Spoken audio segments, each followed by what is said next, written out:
She's not much to look at, but she's the best in the fleet. I'll have her flying in no time.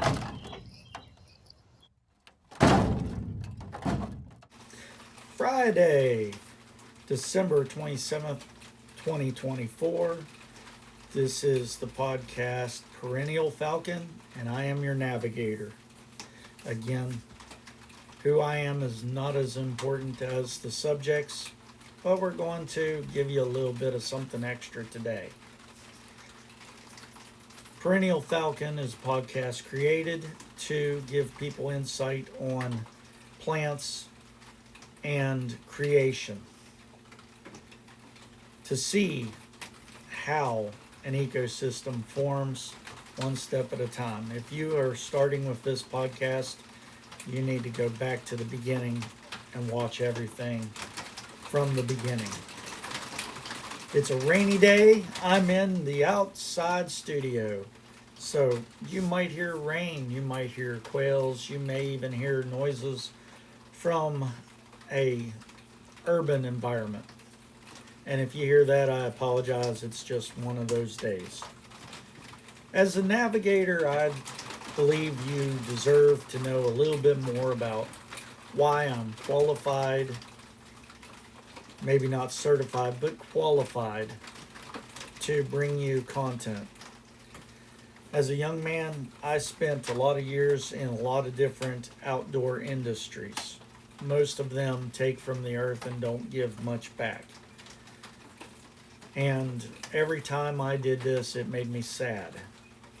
I also worked in a desperate attempt to get back to nature in a good way as a surveyor. And I figured out that maybe my thoughts on that weren't as great as I thought. Now, don't get me wrong. I love it when I'm out in nature and I know the place is going to be preserved. Somehow, some way, it'll be preserved. That's great. That is truly great. But every time I had to make a subdivision or a road or some kind of urban development, my heart just sank.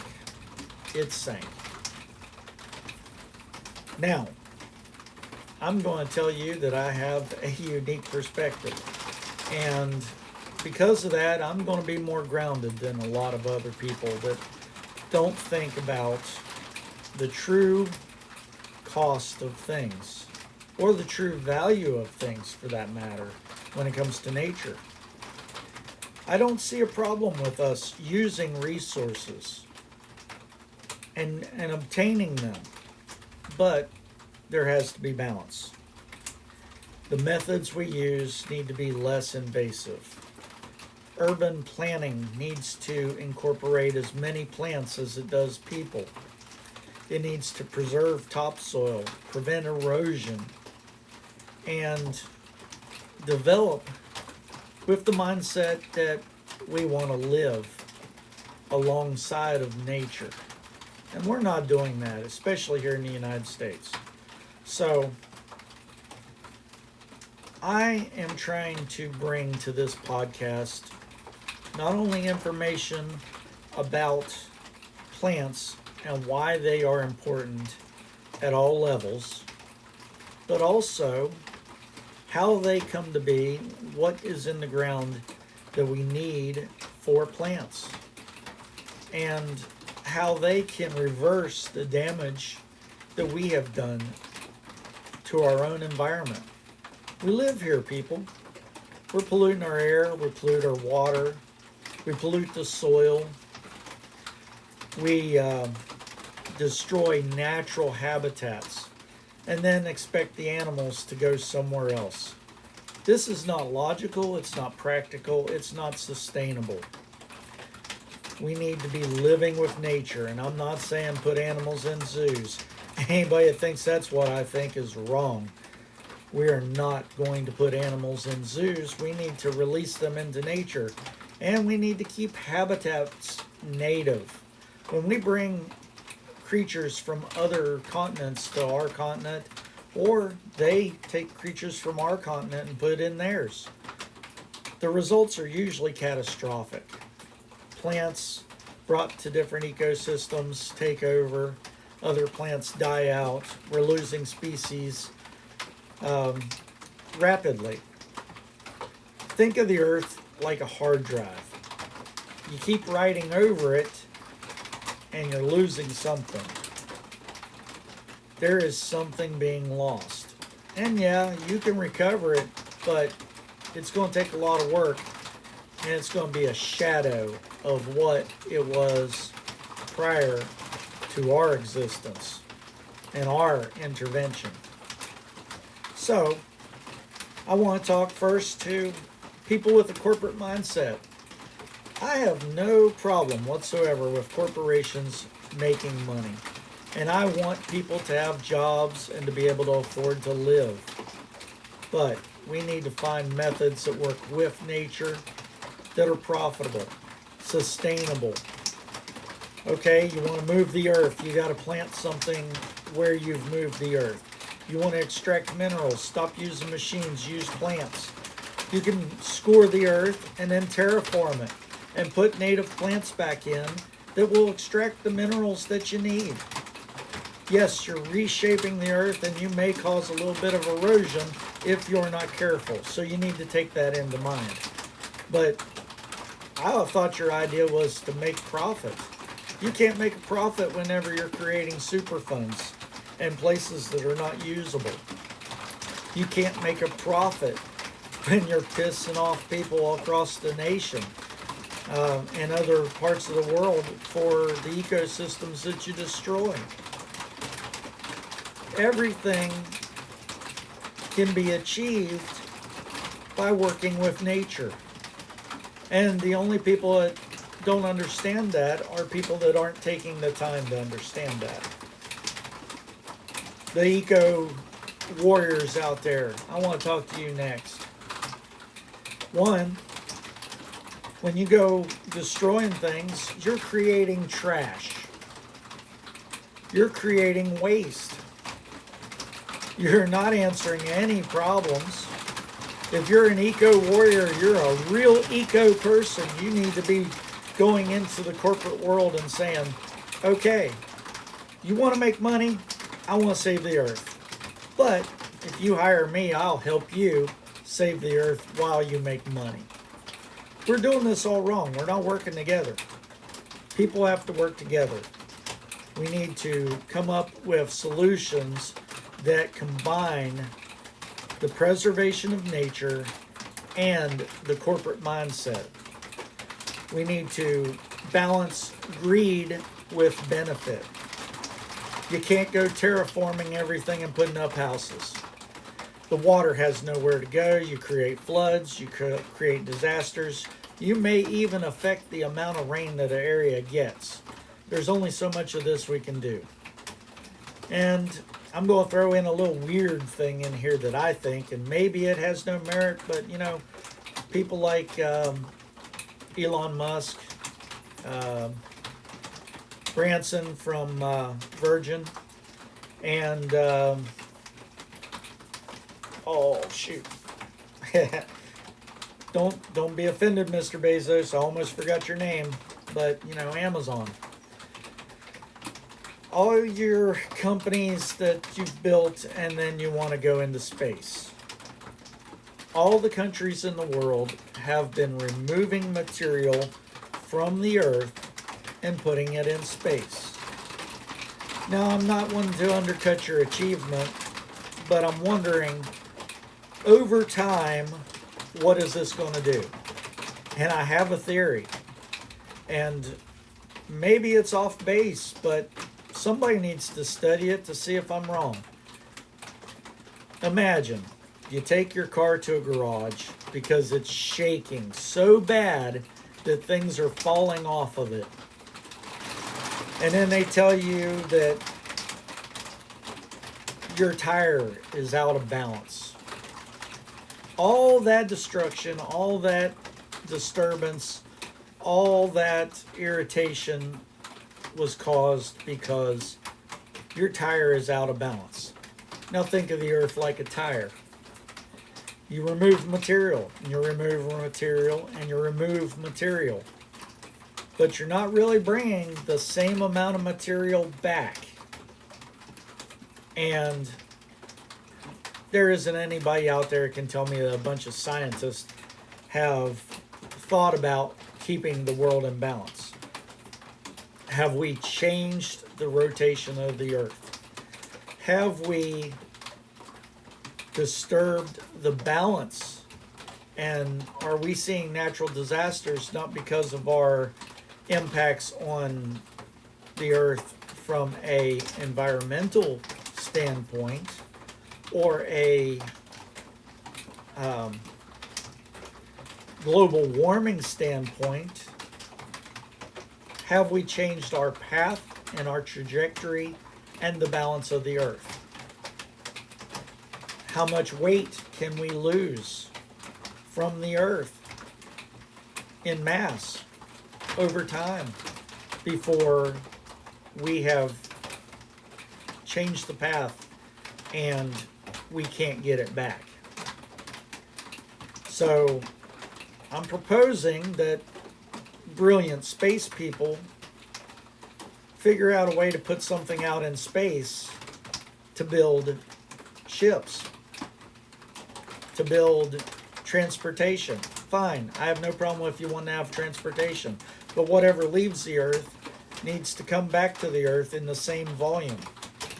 And we need to extract minerals and usable stuff from bodies outside the earth that do not support life, and that mass is traveling through space. It's not going to matter as much as the rotation of our earth.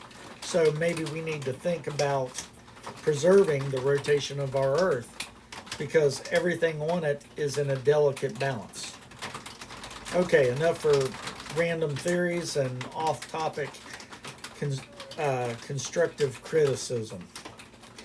But seriously, if we dig up a path in our own yard,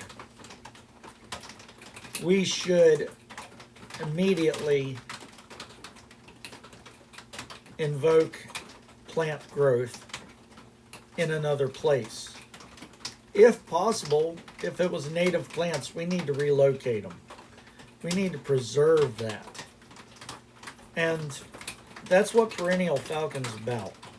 It's about preserving our earth while moving into the future in a productive manner.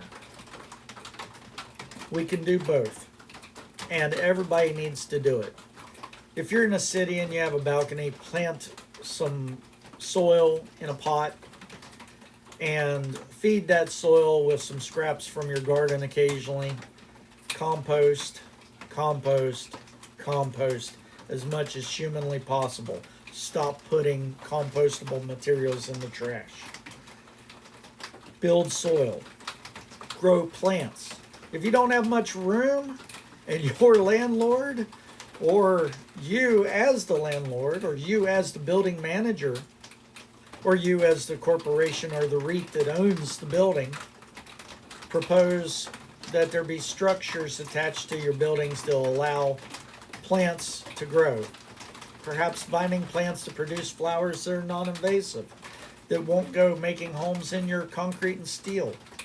But we need to green up the world, and we need to start putting plants where we have destroyed ecosystems. We need to do this for the insects, the birds, microorganisms. You know, they're there. They need to have contact with the earth. Microfungi and microbacterias and things like that need to have connection to the ecosystem. It's a great big web under the soil made of mycelium, and everything needs to have access to that.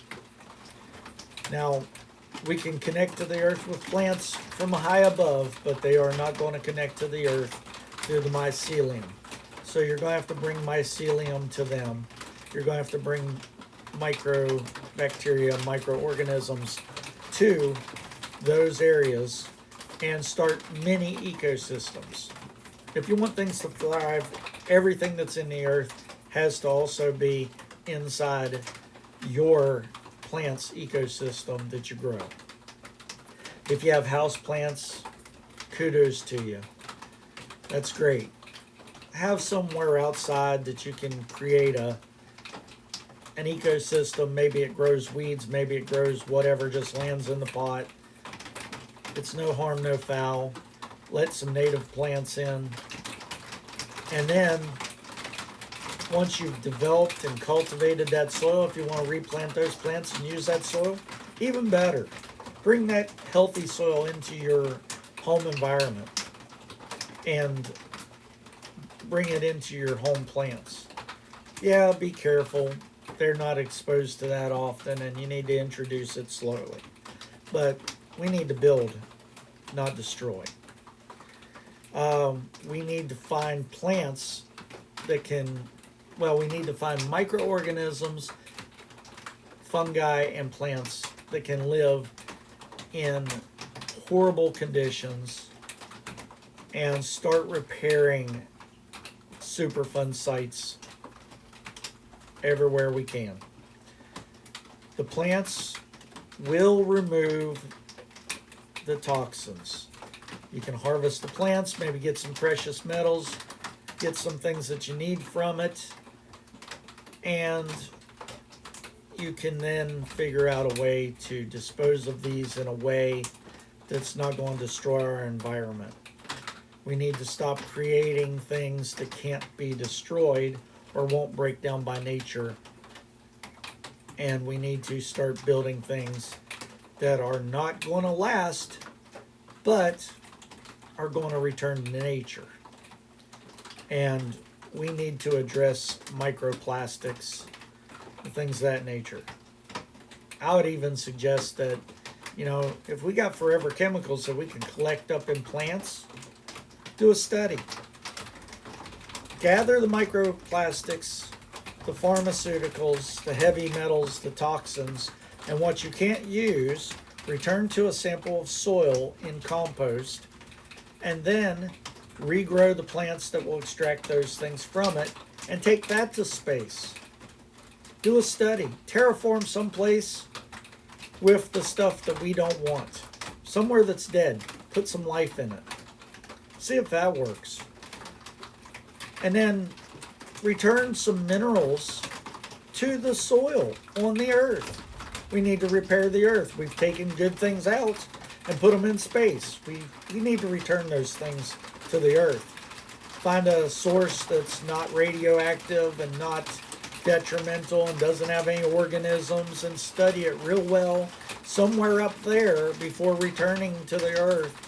And, return viable plant sustaining materials to the earth. How about we make some space fertilizer?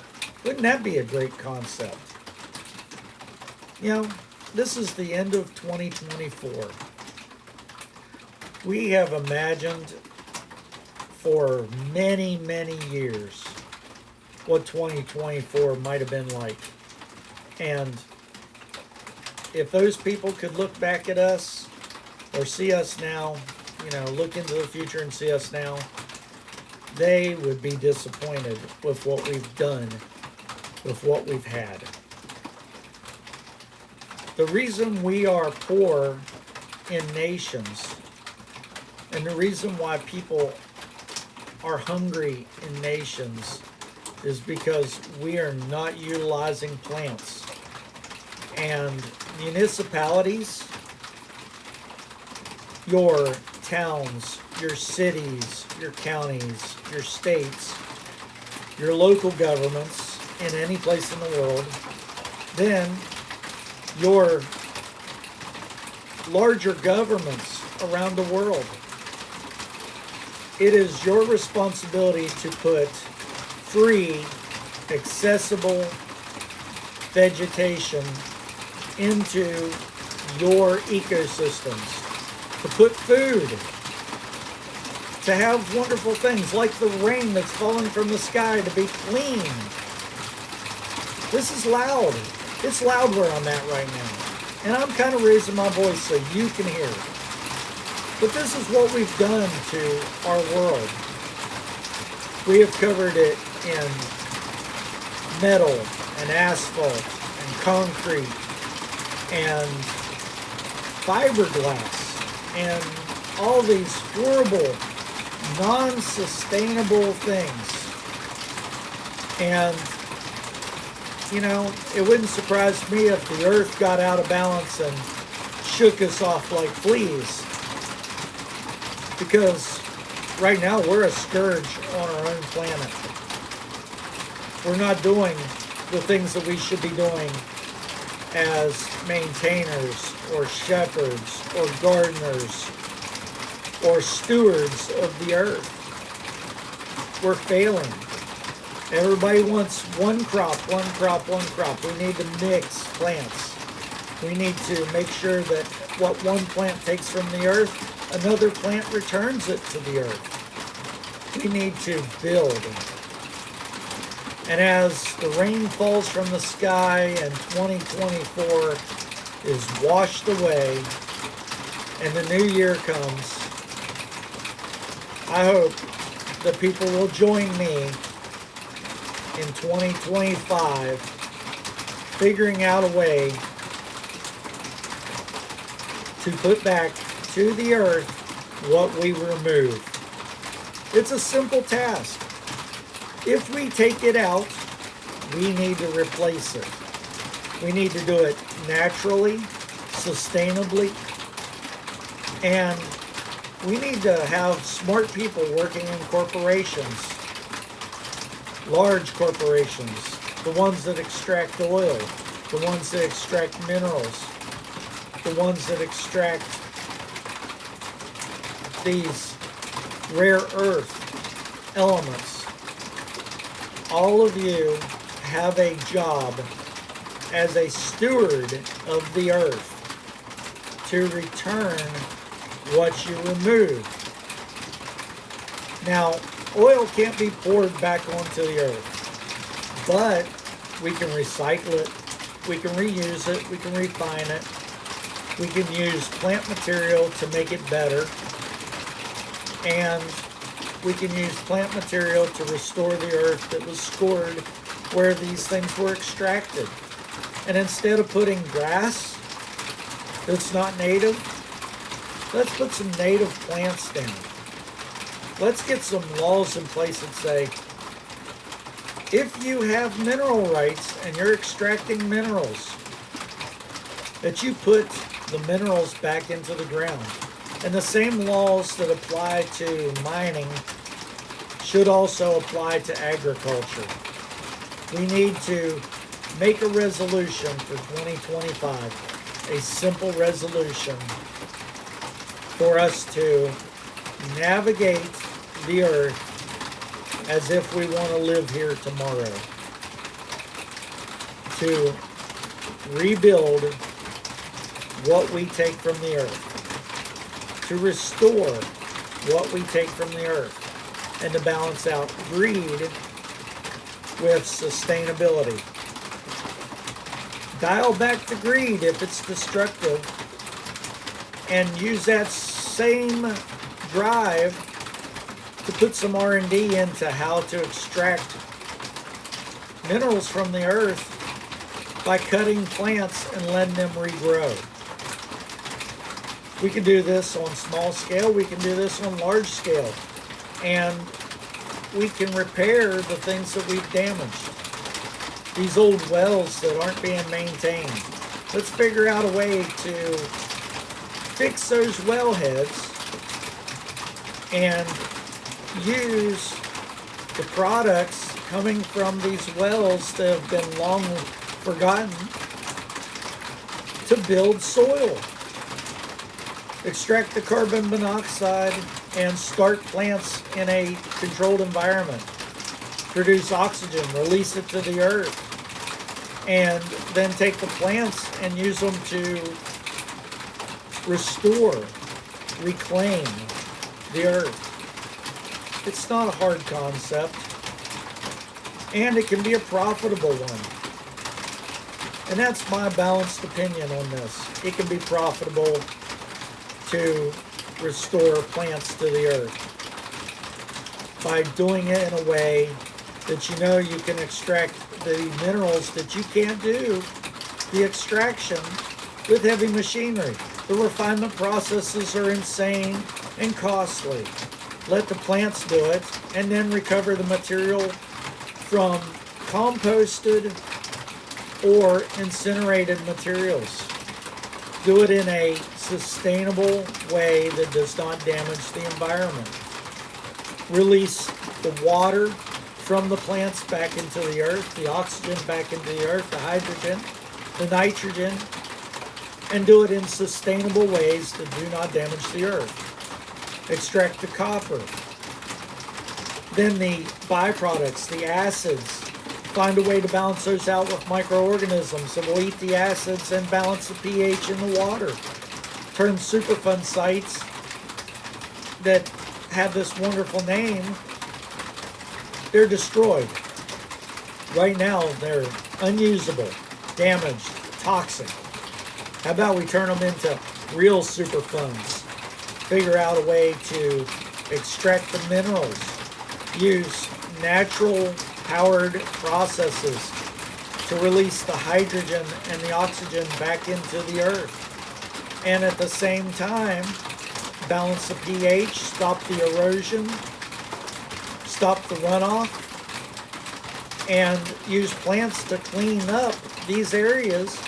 And these plants then can be harvested to maintain the pollution. Reclaim the materials that can be used and control and process and use the toxins in a better way. Find uses for these that won't hurt the environment. Figure out a way to turn destruction into profit, which will drive the economy, which will provide jobs and training for people that are moving into a modern world. And then that resolution to leave the world better than we found it, to be stewards of the earth, that's a reality. I hope you have a wonderful 2025. And if you've heard this podcast, share it. Put it out there.